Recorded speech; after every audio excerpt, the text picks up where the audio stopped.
प्यारे बंधुओं, ये कार्यक्रम आपने बहुत अच्छा तैयार किया है और बहुत परिश्रम करके आपने अपने गांव को, आसपास के नगर और पूरे देश भर को भी संदेश दिया है। आर्य जगत में आर्य समाज दादूपुर का अपना स्थान बनाया है। इसके लिए मैं आपके पुरुषार्थ के लिए आपका शुभकामनाएं प्रेषित करता हूं। मैं इस समय पर आपके भी जो चर्चा करूंगा वो यज्ञ से संबंधित ही होगी और आप लोग इसे अच्छे से सुनेंगे दक्षित होकर। वैसे क्या है, प्रवाह में प्रवचन हो जाता है। हम लोग उस प्रवचन के बाद कितने लोग ऐसे हैं, एक तो कितना ध्यान से सुनते हैं और दूसरा वे कितने लोग हैं जो एकांत में बैठकर प्रवचन का एक बार चिंतन करते हैं। जो लोग केवल सुनते हैं, बाद में चिंतन नहीं करते, उनको प्रवचन की एक भी बात याद नहीं रह सकती। इसीलिए प्रवचन को ध्यान से सुनो और सुनने के बाद जब समय मिले न मिले निकालो, थोड़ी देर के लिए जो सुना है उसे एक बार चिंतन करो, मनन करो। 4 बिंदु हैं: श्रवण, मनन, निधिध्यासन और साक्षात्कार। सबसे पहला है ध्यान से सुनना, दूसरा है मनन करना और तीसरा है बुद्धि से निर्णय करना क्या सही है और कितना सही सुना है, और फिर उसे अपने जीवन में व्यावहारिक उतारना। ये कल्याण का रास्ता है। यज्ञ के विषय में मैं आपको इतना कह सकता हूं अपने अनुभव के आधार पर, ज्यादातर लोग ऐसे हैं जो यज्ञ के विषय में बहुत ज्यादा जानकारी नहीं रखते हैं, जबकि बहुत वर्षों से सुन रहे हैं। आप सोच रहे होंगे कि आपने ऐसा कैसे कह दिया, तो मैं प्रश्न करूंगा बीच में, आप उत्तर देना, पता चल जाएगा कि मैंने ऐसा क्यों कह दिया है। सबसे पहले मैं आपको यह बताना चाहता हूं, महर्षि याज्ञवल्क्य ने एक पंक्ति लिखी है, स्वर्ग कामो यजेत। इन बच्चों को जहां जहां भी बात हो रही है बैठाओ और वातावरण को अनुकूल अपने आप बना करके रखो। देखो, वैसे मैं संभालने का काम भी कर सकता हूं, लेकिन मैं संभालूं तो प्रवचन नहीं सुन पाएंगे आप। दोनों काम आते हैं मुझसे, इसीलिए अपने आप को संभाल के बैठो ताकि प्रवचन देर तक सुन सको। आप अपने आसपास की जानकारी भी रखो। कोई बोले चुपचाप बिना बोले, आपको भी नहीं बोलना है, बिना बोले उसको शांत करो। अब वो भी बोल रहा, आप भी बोलने लगे तो गड़बड़ हो जाएगा। महर्षि याज्ञवल्क्य ने कहा, स्वर्ग कामो यजेत। यह लाइन अक्षर सह सत्य है, इसमें तनिक भी संदेह नहीं है। क्या लिखा है? जो सुख की कामना करता है, स्वर्ग की कामना करता है, वह यज्ञ करे। आप बहुत ध्यान से सुनना। जितना समय है मैं समेटूंगा उतने ही समय में अपनी चर्चा को। पहले आप ये जानिए कि ये याज्ञवल्क्य कौन है। नाम तो ज्यादातर ने सुना होगा, लेकिन ये महर्षि क्या होता है? याज्ञवल्क्य महर्षि हैं। ये वैदिक काल की एक पदवी है जो वेद मंत्रों के साक्षात्कार होने तक की योग्यता रखता है। ऋषियों मंत्र दृष्टा रह। ऋषि कौन होता है? जो मंत्र का साक्षात करने की योग्यता रखता है, उसे कहते ऋषि। उनमें जो बड़े लोग होते हैं उन्हें कहते हैं महर्षि। और महर्षि इतने बड़े हैं, अपने काल के पूरे भूमंडल के सबसे बड़े विद्वान व्यक्ति हैं। जरा ध्यान देना, आपको यह अंदाजा लगना चाहिए। मैं इसीलिए बता रहा हूं क्योंकि जो जितना बड़ा विद्वान होता है उसकी बात उतनी ही ज्यादा प्रामाणिक होती है। वैसे व्यक्ति किसी बात को कहने के लिए अधिकृत नहीं है। वह अधिकृत तभी होता है जब परमात्मा के वेद मार्ग का ही बात कर रहा होता है, तो प्रामाणिक है। नहीं तो कितना भी बड़ा धनवान हो जाओ, उसकी बात सही नहीं है यदि वेद के विरुद्ध बोलता है। महर्षि याज्ञवल्क्य अपने काल के सबसे बड़े विद्वान व्यक्ति हैं। एक बार सभा हुई, उस समय पर एक राजा राज्य करते थे जिनका नाम था जनक। और जनक अनेक राजा हुए हैं, एक ही राजा नहीं हुए, अनेक राजा हुए हैं जनक नाम से। और उस राजा ने घोषणा की कि जो सबसे बड़ा विद्वान ठहराया जाएगा उसे मैं 1000 गायें दान करूंगा, 1000। और वो भी सींगों को सोने के पत्तल से मढ़ दिया जाएगा, माने गाय और सोना दोनों साथ साथ दान करूंगा। किसको? जो सबसे बड़ा विद्वान इस सभा में ठहरेगा। उस सभा में महर्षि याज्ञवल्क्य सबसे बड़े विद्वान ठहराए गए।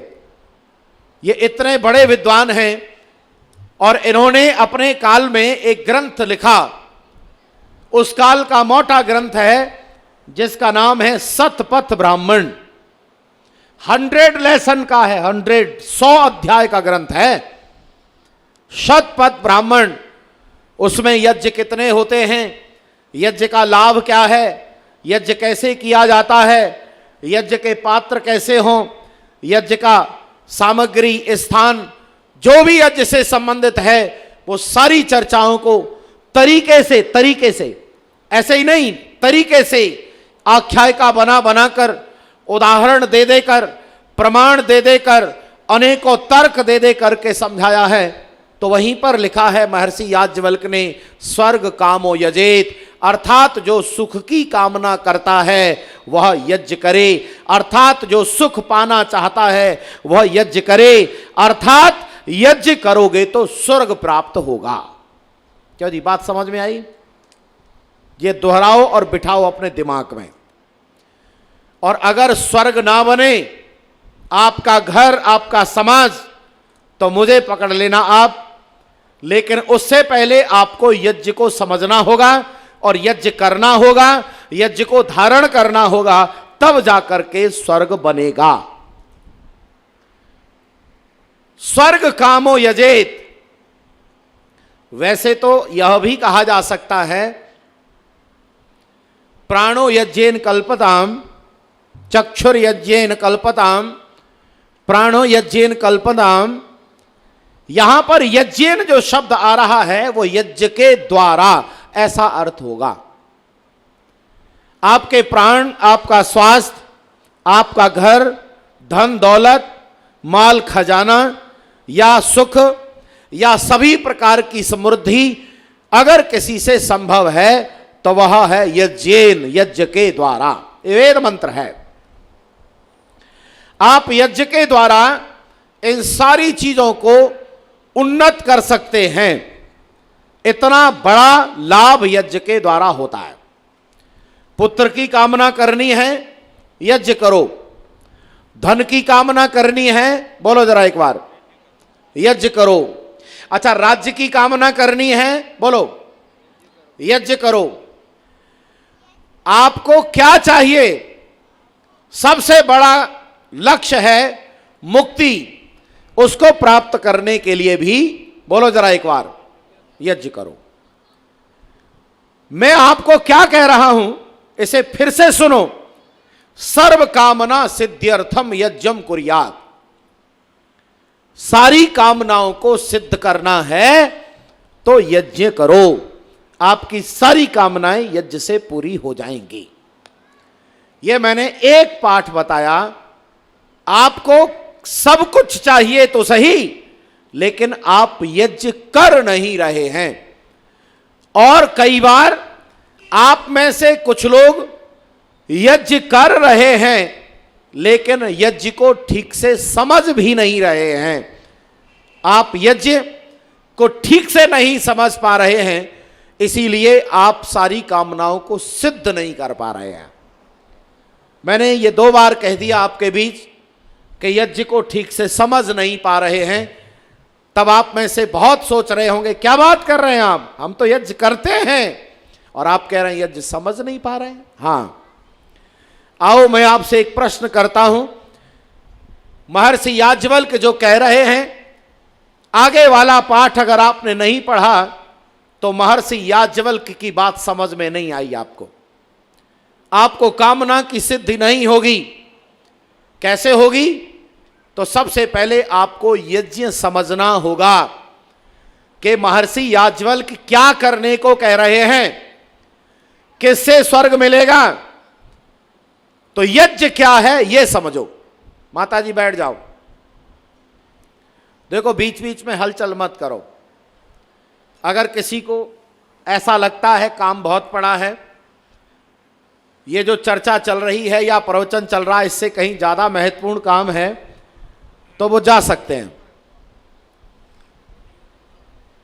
और जो बैठने का मन बनाकर बैठी गए हैं, तो एक बार अच्छे से ही सुनो। वैसे आप ध्यान से नहीं सुनेंगे, मुझे कोई प्रभाव नहीं पड़ेगा। प्रभाव आपको पड़ेगा, गलती आपकी होगी, सुन नहीं पाएंगे, समय बर्बाद हो जाएगा। ऐसे ही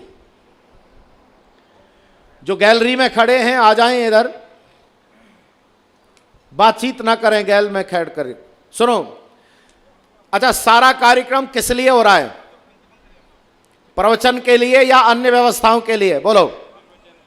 तब फिर प्रवचन के लिए, प्रवचन के समय और फालतू काम कैसे?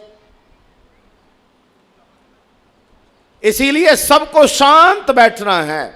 कार्यकर्ता भी इस समय कोई काम ना करें, बस 1-2 सज्जन बैठे रहें, दरवाजे पर उन्हें अंदर बिठाएं और शांति से कह दें उन्हें कान में, चुपचाप बैठ जाओ। मैं आपसे एक प्रश्न कर रहा हूं, जिन्होंने मुझे पहले सुना है वो उत्तर नहीं देंगे। जिन्होंने मुझे आज पहली बार सुना है, सुन रहे हैं, वो उत्तर देंगे। मैं जानना चाहूंगा कि आप कितना जान पाए हैं। एक प्रश्न है जिसे हवन कहते हैं, हवन, और एक प्रश्न है जिसे कहते हैं यज्ञ। एक है यज्ञ, एक है हवन। ये दोनों एक ही बात है कि अलग अलग है? देखो कैसा प्रश्न है। आप एक बार अपने दिमाग में जितना भी ज्ञान भरा पड़ा है उसे एक बार हिला लो। अभी तक आपने जितना जाना है सारी जानकारी को आगे लगा लो और उत्तर दो। हवन और यज्ञ एक ही बात है कि अलग अलग हैं? बोलो। अब आपके सन्नाटे से क्या समझूं मैं?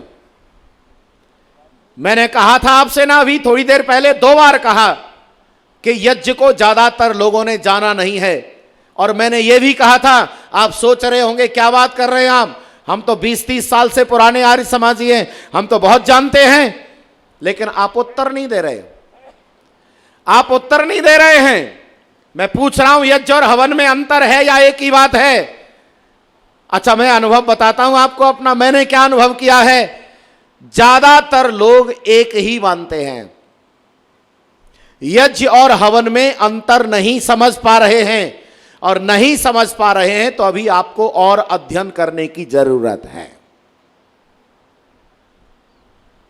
अब आपको और ज्यादा ध्यान से सुनना पड़ेगा, क्योंकि यज्ञ और हवन में अंतर है। हवन करने मात्र से यज्ञ का संपूर्ण लाभ प्राप्त नहीं होगा। महर्षि याज्ञवल्क्य आपको यज्ञ करने की कह रहे हैं, वहां पर केवल हवन करने से सारा सुख का सामान उपस्थित, बोलो जोर से, नहीं होगा। इसीलिए बहुत ज्यादा ध्यान से सुनना पड़ेगा, कहीं भी हलचल नहीं। ये हमारे नौजवान को बिठाओ, बहुत व्यवस्था में लगाए वो जा रहा।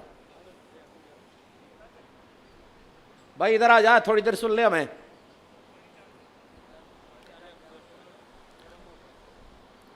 प्यारे बंधुओं, आपको यह समझना है पहले यज्ञ होता क्या है। मैंने प्रश्न किया यज्ञ और हवन एक ही बात है कि अलग अलग? तो देखो यज्ञ और हवन में अंतर है। उतना अंतर है जितना साइंस और फिजिक्स में अंतर होता है। यह मैंने साइंस वालों के लिए उत्तर दिया। यह केवल जिन्होंने साइंस के बारे में जाना वही जानेंगे और नहीं जान पाएंगे। तो मैं सबके लिए उत्तर देता हूं। जितना खेल और क्रिकेट में अंतर होता है, जरा ध्यान से सुनना, जितना खेल और क्रिकेट में अंतर होता है उतना यज्ञ और हवन में अंतर है।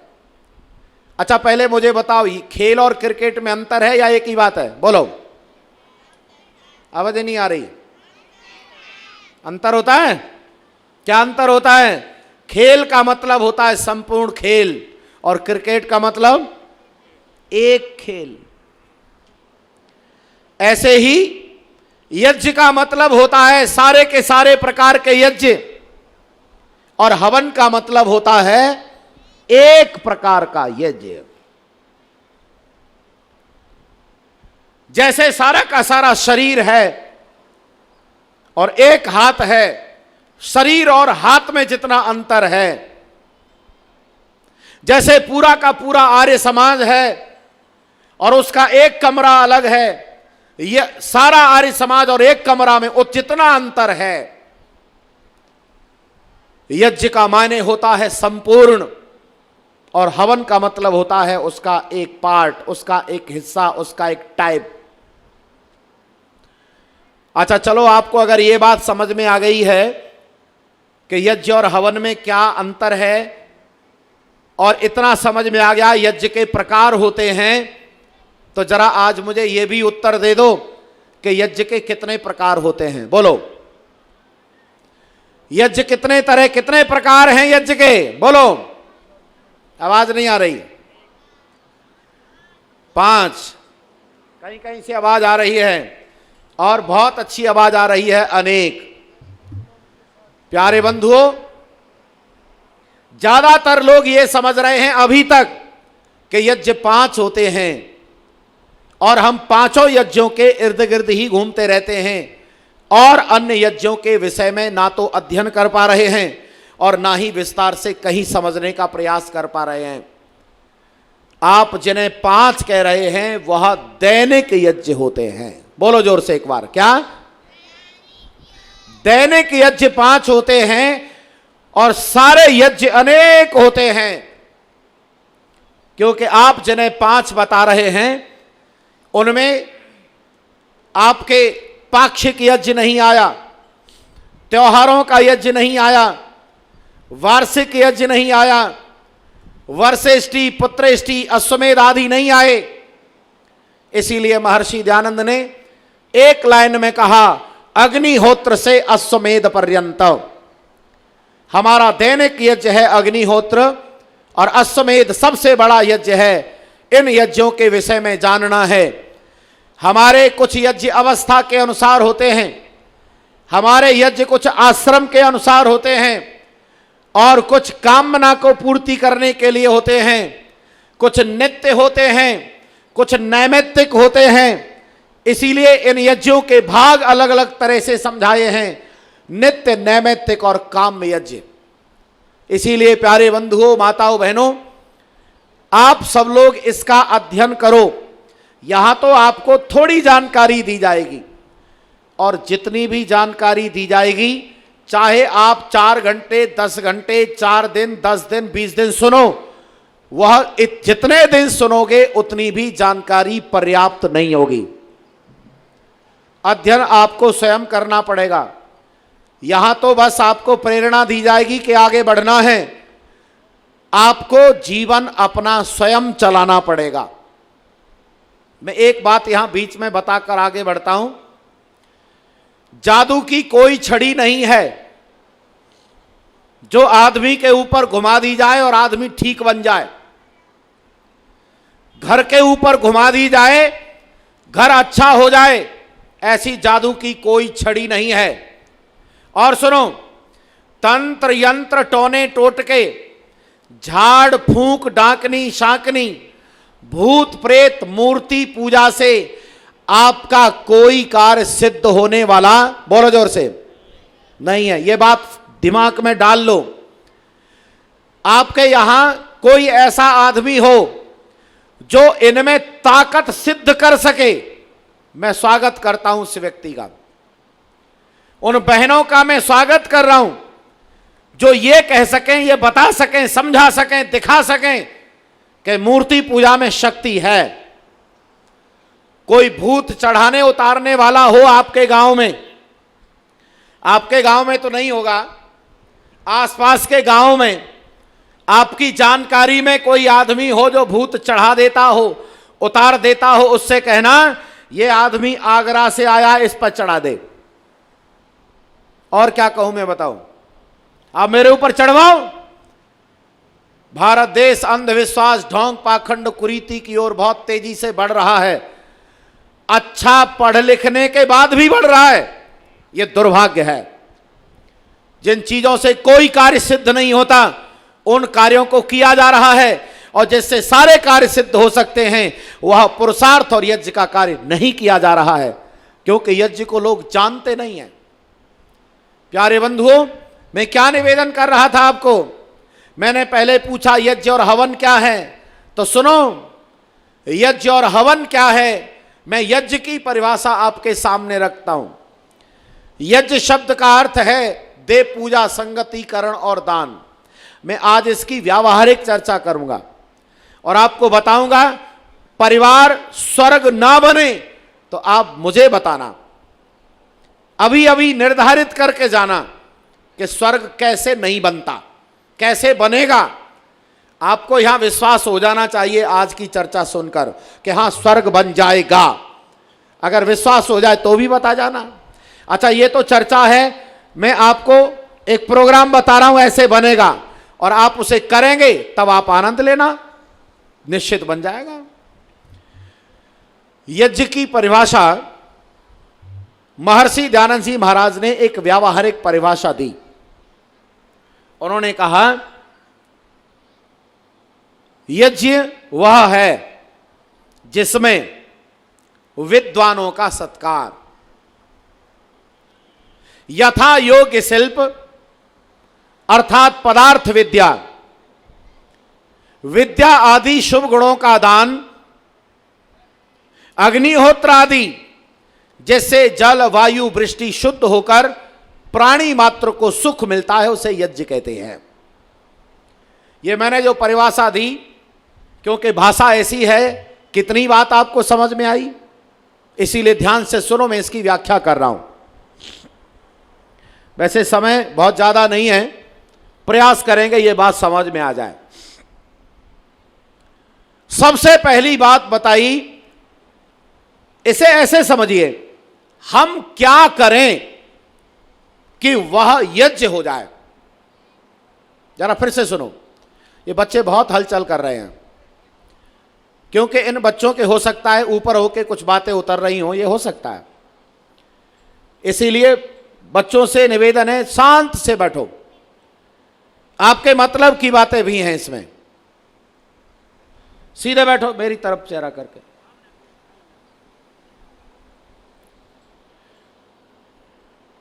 हम क्या करें कि यज्ञ हो जाए, या ऐसे समझिए, यज्ञ में क्या क्या कर्म आएगा, हमारे कौन कौन से कर्म, कौन कौन सा व्यवहार यज्ञ है। क्या केवल हवन करना ही यज्ञ है? आज आपने जाना थोड़ा सा, इसे ऐसे समझिए, जो व्यक्ति केवल हवन को ही संपूर्ण यज्ञ मानता है, वह फिर माता पिता की सेवा, जोर से बोलो, करता या नहीं? नहीं करता, क्योंकि उसकी समझ में आ गया बस ये मैंने हवन कर दिया, ये संपूर्ण यज्ञ हो गया, अब और कुछ करने की जरूरत नहीं है, ऐसा जानना अधूरी जानकारी है। भारत देश में दुष्प्रचार बहुत होता है। कई बार यहां प्रचार हुआ कि तू माँ बाप की सेवा कर लिया कर, कुछ और करने की जरूरत नहीं है। तो ये जानकारी जो दे रहा है या इतना जो मान रहा है वह अधूरी जानकारी है। केवल माता पिता की सेवा करने से संपूर्ण लाभ प्राप्त नहीं होंगे। हवन का काम हवन से पूरा होगा, माता पिता की सेवा का काम माता पिता की सेवा से पूरा होगा, जीवों पर दया का काम जीवों की दया से ही होगा, विद्वानों के सत्कार का काम विद्वानों के सत्कार से ही होगा। एक का काम दूसरे यज्ञ से संपन्न नहीं होगा। इसीलिए यहां यह कहना होगा, आपको हवन भी करना पड़ेगा, माता पिता की सेवा भी बोलो करनी पड़ेगी। यह कह रहा हूं मैं, करनी चाहिए नहीं। अगर आप नहीं करेंगे तो आपको उसका हर्जाना भुगतना पड़ेगा। इसीलिए जो जो आवश्यक कार्य हैं स्वर्ग बनाने के लिए उन यज्ञों को करना है। महर्षि याज्ञवल्क्य यही बता रहे हैं कि स्वर्ग चाहिए तो यज्ञ करो। आओ सुनो क्या करो। तो सबसे पहला बिंदु ऋषि दयानंद ने दिया, जिसमें विद्वानों का सत्कार। बोलो जरा एक बार, क्या? विद्वानों का, अर्थात अगर आप विद्वानों का सत्कार कर रहे हैं तब आप यज्ञ कर रहे हैं। लेकिन मैं यहां एक बात पूछ लूं, यह विद्वानों का सत्कार कब कब करना चाहिए? जब कार्यक्रम पर आए हैं तभी करना चाहिए, या जब मिल जाएं तभी करना चाहिए, या कभी कभार उनके पास भी जाके करना चाहिए? अच्छा बोलो, कब कब करना चाहिए? आवाज नहीं आ रही है, बोलो। आप तो मुझसे यह पूछो कि जी आप ऐसा क्यों कह रहे हो? आप ऐसा क्यों कह रहे हो? क्योंकि विद्वानों का सत्कार तो जब कभी भी करना चाहिए, जब मिल जाए तब करना चाहिए।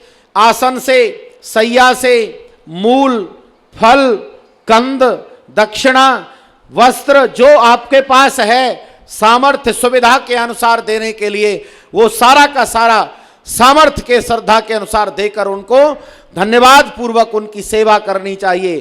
कभी कभी उनके पास जाना चाहिए, कभी कभी उन्हें अपने पास बुलाना चाहिए, लेकिन ऐसा होना चाहिए। लेकिन आप ये क्यों कह रहे हैं कि कब करना चाहिए, या फिर ऐसा क्यों कह रहे हैं कि कार्यक्रम पर आए तभी करना चाहिए या बाद में नहीं करना चाहिए? मैं ऐसा इसीलिए कह रहा हूं क्योंकि ऐसा अनुभव में आया है।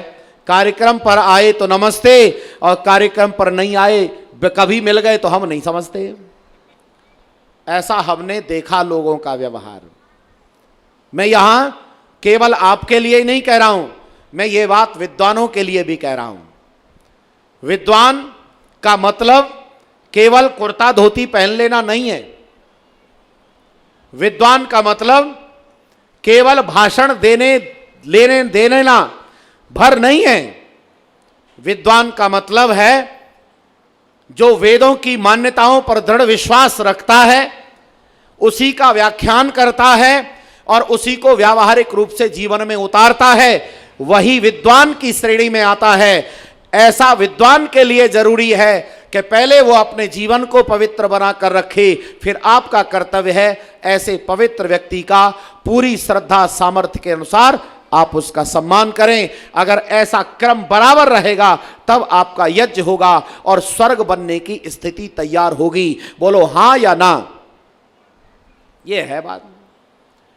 अगर आप विद्वान का सत्कार नहीं करते, स्वर्ग नहीं बना सकते।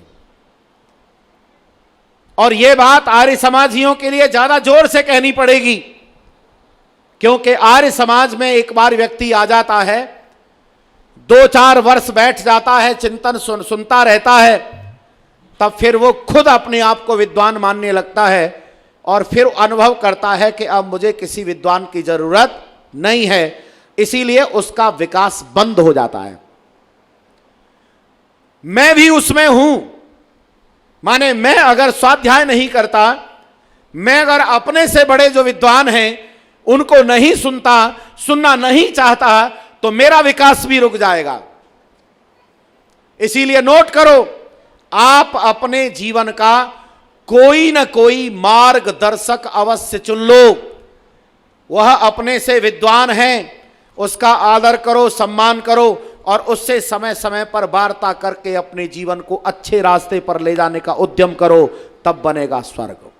आप ये क्यों नहीं जानने का प्रयास कर रहे? आप ये जानने का प्रयास क्यों नहीं कर रहे कि ऋषि दयानंद ने यज्ञ की परिभाषा में पहली लाइन यही क्यों लिखी है? जरा ध्यान देना, ऋषि दयानंद ने ऐसा ही क्यों लिखा जिसमें विद्वानों का सत्कार? क्योंकि यह स्वर्ग बनाने का आधार है। जब तक आप विद्वानों की, वेद की, ज्ञान की शरण में नहीं आएंगे, तब तक आप व्यवहार कैसे करेंगे? और जब तक व्यवहार ठीक नहीं होगा, आप स्वर्ग नहीं बना सकते। आओ, दूसरी लाइन में क्या लिखा? दूसरी लाइन में लिखा, यथा योग्य शिल्प पदार्थ विद्या निर्माण कला कौशल, यह सारा का सारा जितना भी निर्माण है, यह सब अगर परोपकार के लिए होता है तो आप निश्चित मानिए आप यज्ञ कर रहे हैं। और केवल अपने लिए होता है, ये पचंती आत्म कारणात् तो भुज्जन्ते तु अघम पापा। जो केवल अपने लिए पकाता है, केवल अपने लिए बनाता है, केवल अपने लिए जीता है, वह पाप खाता है। मैं कल की चर्चा करूंगा आपके बीच। जो हवन नहीं करेगा उसको पाप लगेगा। मैं दिखाऊंगा आपको कैसे पाप लगेगा। जो मां बाप की सेवा नहीं करेगा उसको पाप लगेगा। जो जीवों की रक्षा नहीं करेगा, बोलो, उसको पाप लगेगा। जो दान नहीं देगा, जो संध्या नहीं करेगा, उसको पाप लगेगा। कैसे लगेगा ये कल सुनना। आज तो ये सुनो यज्ञ है क्या। प्यारे बंधुओं, हम जो भी निर्माण कर रहे हैं, चाहे भवन बना रहे हैं, चाहे पुल बन रहा है, चाहे कपड़ा बन रहा है, चाहे घर में भोजन बन रहा है, संसार भर में जितना भी काम हो रहा है, जिस दिन पवित्रता से होगा, सत्यनिष्ठा से होगा, परोपकार के लिए होगा, उस दिन जहां जहां निर्माण होगा वहां वहां स्वर्ग बन जाएगा। आओ एक झलक देख लो।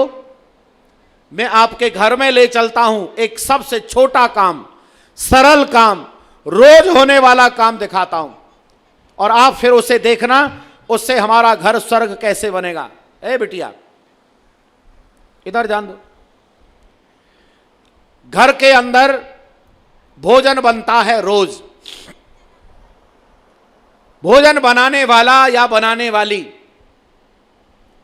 भोजन बना रही है, सबके लिए भोजन बना रही है, सबको उससे सुख होगा। अच्छा बोलो, वो क्या कर रही है? अरे बोलो, क्या हुआ? सबके लिए भोजन बनाया। हम यज्ञ की परिभाषा में चल रहे हैं, इसका मतलब है उसने यज्ञ किया। आप ऐसा कहेंगे, लेकिन अभी रुको, मैं आपको इसके अंदर की भावना आपके सामने रखना चाहता हूं। स्वर्ग बनाना है तो कितने अंदर की भावना पवित्र होनी चाहिए। देखो, कोई भी स्त्री भोजन बनाती है या पुरुष बनाता है या पुरुष और कोई काम करता है, ये सारे काम हैं। एक स्त्री ने भोजन बनाया, सबके लिए बनाया, और सुनो, प्रसन्न चित्त होकर बनाया। अपने आप को उसने समर्पण भाव से लगाया, बिना किसी तनाव के, बिना किसी टेंशन के, प्रसन्न होकर के भोजन बनाया, तब वह यज्ञ कहलाएगा। और टेंशन लेकर, आफत समझकर, परेशानी समझकर अगर भोजन बनाया गया, तब वह भोजन बनाने वाला जो कार्य है वो यज्ञ, बोलो, नहीं कहलाएगा। घर में इसी बात का झंझट रहता है, स्वर्ग बनेगा कैसे। देवियां अक्सर कहती हैं अपने पति से, तुम्हें पता है पूरा दिन लग जाता है, पूरा दिन एक क्षण चैन नहीं मिलता है, सारा का सारा दिन अपना परिश्रम करते हो जाता है और तुम फिर भी टेंशन दे रहे हो। इसका मतलब उस देवी को लग रहा है तू बहुत ज्यादा काम कर रही है और सारे के सारे लोग उसकी मेहनत का फायदा उठा रहे हैं, ऐसा सोच रही है। और यही बात पुरुष सोच रहा है। तुझे दिमाग खराब करने बैठ गई है, तुझे पता है पूरे दिन लग जाता है मेहनत करते करते, पैसा कैसे कमाया जाता है तुझे मालूम है क्या? माने उसे काम करने में टेंशन हो रही है, वह भी प्रसन्न चित्त होकर अपने काम को नहीं कर रहा है। अब बताओ, दोनों मिलकर यज्ञ कर रहे हैं, हां या ना? बोलो। आवाज नहीं आ रही भाई आप लोगों की? नहीं, वो यज्ञ नहीं कर रहे हैं, यज्ञ से बहुत दूर चले गए हैं। घर के अंदर जो भी काम हो रहा है उसे एक तो ये मानना कि ये मेरे ऊपर ही सारा का सारा रख दिया है। परेशान होकर कोई भी घर का काम कर रहा है वो यज्ञ नहीं कर सकता। अरे यज्ञ तो त्याग का नाम है, यज्ञ तो समर्पण का नाम है, यज्ञ परोपकार का नाम है, यज्ञ है हमारे द्वारा दूसरों को सुख देने का नाम है। और आपको अगर ऐसा लग रहा है दूसरे को सुख देने में हमें परेशानी हो रही है, तब आप यज्ञ नहीं कर रहे हैं, भावना बिगड़ रही है आपकी। आओ चलो और भावना बताता हूं आपको। आज आपके घर का वो हृदय का वो अंदर वाला कोना झांकने की कोशिश करेंगे हम, जहां आपको लगे कि गलती पर हैं हम। और नहीं तो स्वर्ग तो यूं बन गया होता घर। अरे बन नहीं गया था, पहले स्वर्ग ही था, उसे बिगाड़ा तो हमने है। मैं उस स्वर्ग के भी दर्शन कराऊंगा। भारत देश का हर घर स्वर्ग था, हम उससे कैसे गिरे हैं और कितने गिर गए हैं ये भी दर्शन कराऊंगा मैं आज आपको। आज हमारे घर में दो लोग रह गए हैं, एक मां है और एक उसका बेटा है। भोजन बना दिया, मां ने बनाने बैठी है, बच्चे से पूछ लिया रे कितनी रोटी खाएगा? अक्सर माताएं पूछ लेती हैं क्योंकि उन्हें अनुभव हो जाता है उतनी ही रोटी बनानी है, उतना ही आटा निकालना होता है जितनी रोटी बनानी है। बेटे से पूछा, बेटे ने बताया 2 रोटी खाऊंगा मां। ठीक है, 2 रोटी बच्चे के लिए बना ली, 2 रोटी अपने लिए बना ली और मां बैठ गई, रे आजा रोटी खा ले। रोटी खाते खाते बच्चा कहता है मां रोटी बहुत स्वादिष्ट लग रही है। अच्छा और खा ले। मां ने अपनी वाली रोटी भी रख दी, स्वाद ही स्वाद में पट्ठा चारों खा गया, चारों रोटी खा गया बेटा। आओ दर्शन करते हैं उस स्थिति का और आपको हृदय से आनंद आएगा आज। और आपको आपके पास जो प्रश्न आएंगे मैं पूछूंगा, आपको बताना है, तो आज हृदय से उत्तर देना, दिमाग से नहीं। वैसे सारे प्रश्नों के उत्तर दिमाग से दिए जाते हैं, लेकिन नहीं, कुछ प्रश्नों के उत्तर हृदय से दिए जाते हैं। जैसे एक बालक अपने छोटे भाई को पीठ पर लादे है, आगे जाना है, चढ़ाई है, पीठ पर लाद करके वह बड़ा भाई छोटे भाई को लाद कर जा रहा है। तो एक व्यक्ति कहता है अरे इतना बड़ा बोझ लेकर के जा रहा है, अरे थक जाएगा। तो सुनो वो क्या उत्तर देता है। उस बड़े आदमी को एक तरह से सम्मान पूर्वक डांटते हुए कहता है क्या कह रहे हो? अरे ये बोझ नहीं है, ये मेरा भाई है। अरे बोलो जरा क्या है? यह बोझ नहीं है, यह कौन है? ये मेरा भाई है। और भाई को पीठ पर लादने पर वजन, भार या थकावट कैसी? यह है हृदय का उत्तर, मस्तिष्क का उत्तर नहीं है ये।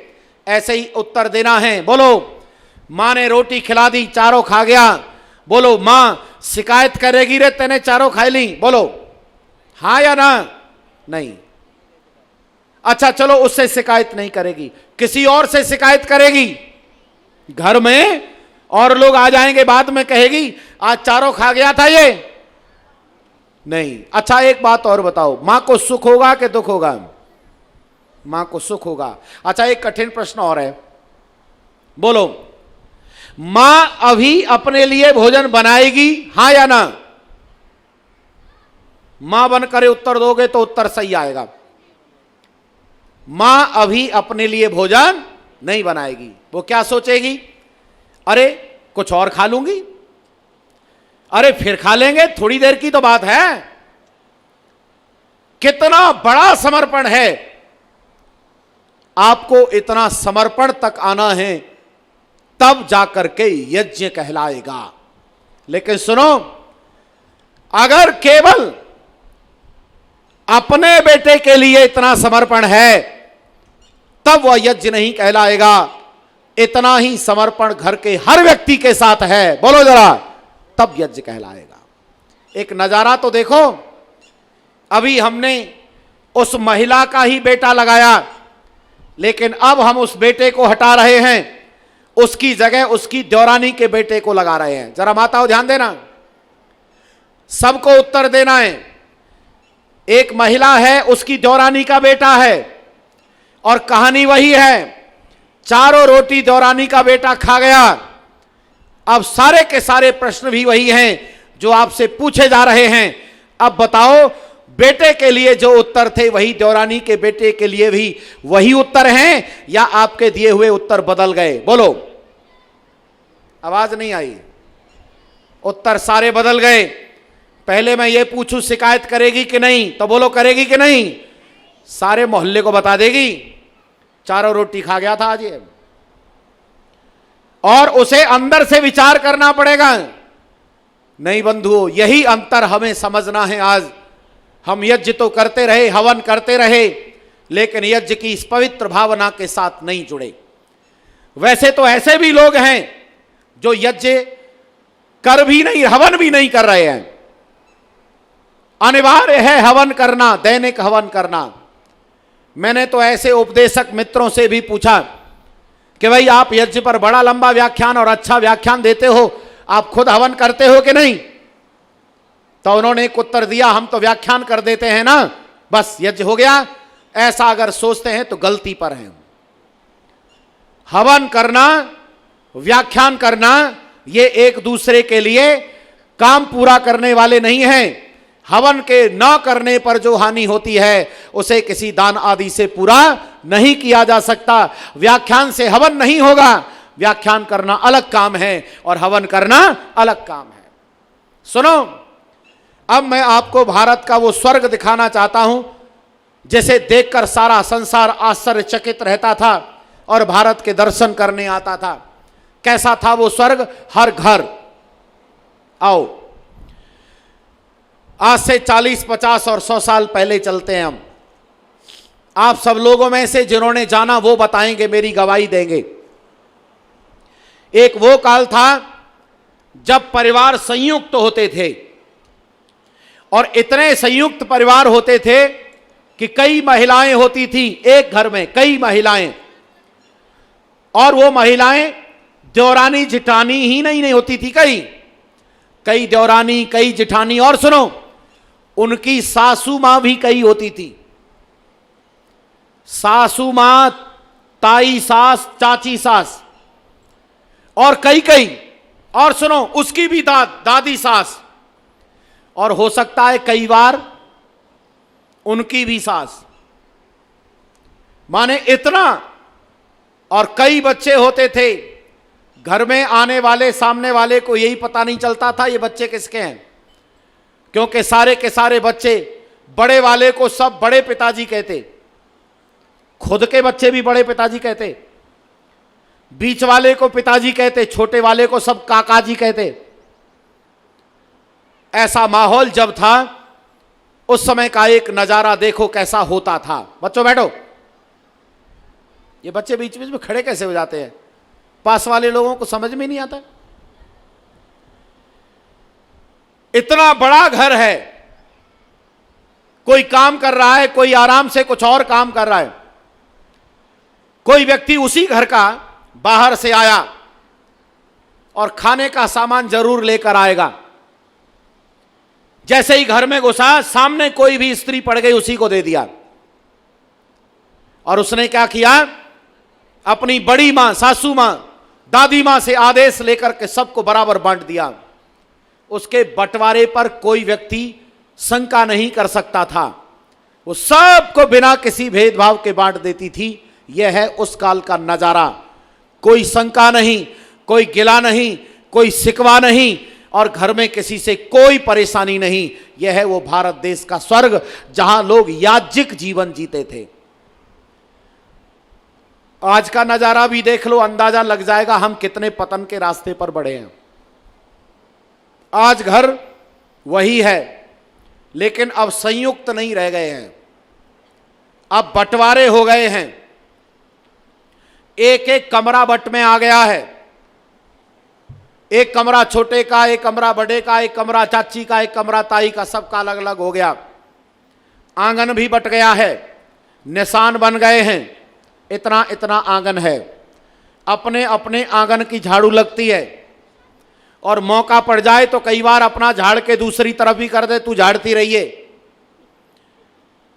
आज भी व्यक्ति घर में आता है और सुनो, खाने का सामान लाता है, लेकिन पहले वो काली पॉलीथिन में सामान लाता है। अच्छा बोलो हाँ या ना? अच्छा क्यों लाता है काली पॉलीथिन में? ताकि किसी को दिखाई नहीं देना चाहिए लाया क्या गया है। और सुनो, वो सीधे अपने कमरे में जाता है और अपनी ही पत्नी को देता है, और वो पत्नी, वो महिला आंगन में खेल रहे सारे बच्चों में से अपने बच्चों को इशारे से बुला लेती है और कमरे में खाने को देती है। अच्छा बताओ, आप सब जानकार हो, बोलो बच्चा खाते खाते बाहर जाना चाहे, बताओ उसकी मां क्या कहती है? जाने देती है? उसे डांटती है, जब यहीं बैठे खा ले, पता चल जाएगा तेरा बापू के लेके आया। अच्छा बताओ, स्वर्ग बना कि नरक बन गया? जोर से बोलो। एक वो घर जहां कई लोग होते थे फिर भी स्वर्ग था, और आज कम लोग हैं फिर भी स्वर्ग नहीं बन पा रहा है, क्योंकि हम यज्ञ नहीं कर पा रहे, यज्ञ को धारण नहीं कर पा रहे, यज्ञ को समझ नहीं पा रहे। यहां आप घर को स्वर्ग बनाना चाहते हो तो अपने मन में एक बात डाल लो, जितनी ताकत है, जितनी सामर्थ्य है, जितना पैसा है, अरे उसमें से कुछ हिस्से का आप दूसरों की सहायता करने में लगाते रहोगे, तब आपका घर निश्चित रूप से स्वर्ग बन जाएगा। बोलो बनेगा कि नहीं बनेगा? लेकिन स्वभाव कैसा बन गया है, सुनो जरा वो भी बताऊं।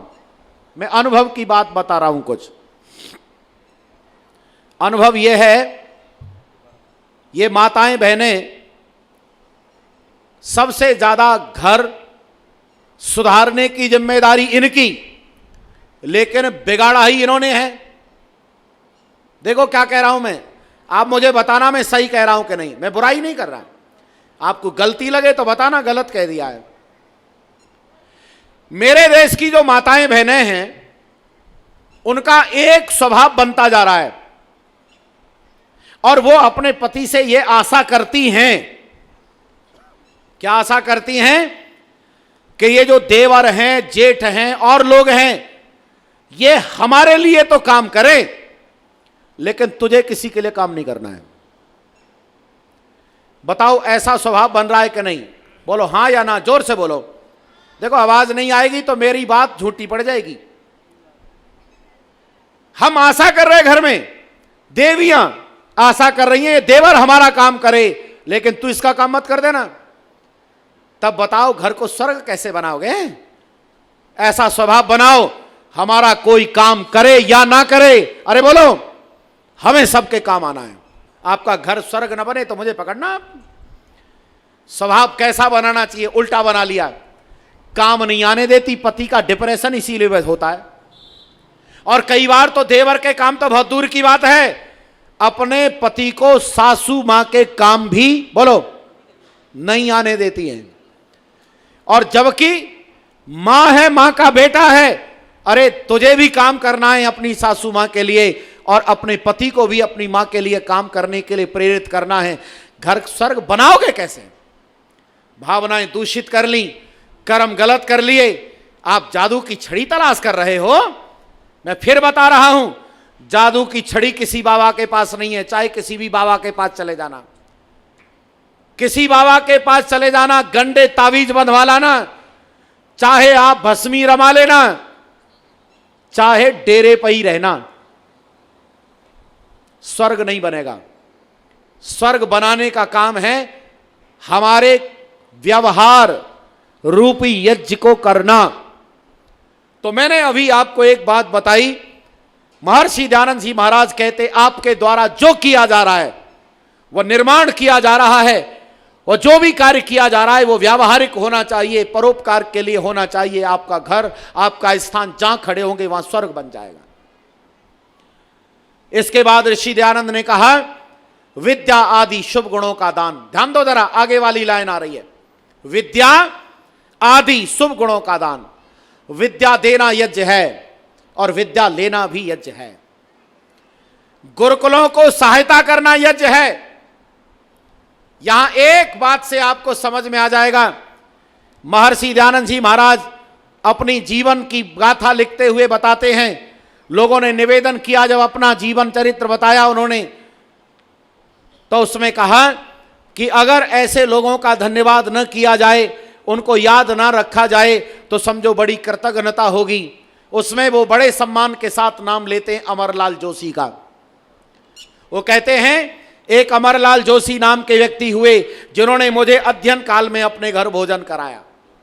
ओहो, ये कमाल का व्यक्ति है जो कहता है स्वामी जी से आकर, स्वामी जी मुझे पता चला है आपके भोजन की व्यवस्था होनी है, मेरे ऊपर बड़ी कृपा होगी अगर आप मेरे घर रोज भोजन करने के लिए आते रहें। ऋषि दयानंद उसको धन्यवाद करते हैं, अपना उसका नाम लेते हैं। प्यारे बंधुओं, उसके द्वारा जो यज्ञ किया गया, बोलो आज तक सुगंध दे रहा है कि नहीं दे रहा। इसीलिए आप में से कितने लोग हैं जो एक ब्रह्मचारी को लेकर के आप उसकी व्यवस्था करते, तू पढ़, व्यवस्था हम करेंगे। अपने घर के बालक बालिकाओं को पढ़ाने के साथ ऐसा भी कुछ करना है। गुरुकुलों की सहायता करना, गुरुकुलों को धन देना, उनको अन्न आदि से संपोषित करना और उन्हें सुरक्षा व्यवस्था उपलब्ध कराना, उन्हें बढ़ाने का काम करना, ये सब यज्ञ कार्य है। आपका देश स्वर्ग बन जाएगा। गुरुकुल अगर नहीं संपोषित हुए, देश नहीं, कुछ नहीं बनेगा। ऋषि दयानंद आगे कहते हैं विद्या, और विद्या के साथ विद्या आदि माने और सारे काम। भूखे को भोजन कराना यज्ञ है, निर्वस्त्र को वस्त्र देना यज्ञ है, प्यासे को पानी पिलाना यज्ञ है, और सुनो, औषधि उपचार कराना यज्ञ है। जो व्यक्ति औषधि उपचार के अभाव में परेशान हो रहा है, आप एक बार उपचार करा के तो देखो, आनंद आ जाएगा। पूरे जीवन भर आपको याद करता रहेगा, कृतज्ञता ज्ञापित करता रहेगा। आगे लिखते ऋषि दयानंद, अग्निहोत्र आदि जैसे जल वायु वृष्टि शुद्ध होकर प्राणी मात्र को सुख मिलता है। अर्थात अग्निहोत्र करना यज्ञ है और सफाई करना यज्ञ है। पेड़ लगाना, जैसे जल वायु वृष्टि शुद्ध होकर प्राणी मात्र को सुख मिलता है, उसे यज्ञ कहते हैं। प्लास्टिक का बंद करो एक झटके में, पॉलीथिन के बर्तन, गिलास, कटोरी, थर्माकोल की प्लेट बंद कर दो। अगर आप यज्ञ को समझना चाहते हो तो एक तरफ प्लास्टिक में पानी पी रहे हो, कूड़ा करके धरती को गंदा कर रहे हो, एक तरफ हवन कर रहे हो, क्या फायदा हुआ? अरे उससे ज्यादा प्रदूषण तो शरीर से निकल रहा है। इसीलिए कल मैं आपको बताऊंगा कि अगर आपने यज्ञ के इन प्रकारों को नहीं किया तो बहुत बड़ा पाप लगेगा। इसीलिए जो 5 यज्ञ हैं उनको करना तो अनिवार्य है ही, साथ ही साथ कुछ और भी आवश्यक यज्ञ हैं उनको करना होगा। उन्हें करके हम अपने जीवन, परिवार, समाज, राष्ट्र और विश्व के अंतर्गत सुखद वातावरण तैयार कर सकते हैं। यह अटल सत्य है और मुझे आशा है कि आप सब लोग इसका चिंतन करके अपने मार्ग को जरूर इसी रास्ते पर लगाकर प्रशस्त करेंगे। आप सब ने मुझे धैर्य से सुना, मैं आप सभी का हृदय से धन्यवाद करता हूं। वाणी को विराम। इति ओम शम।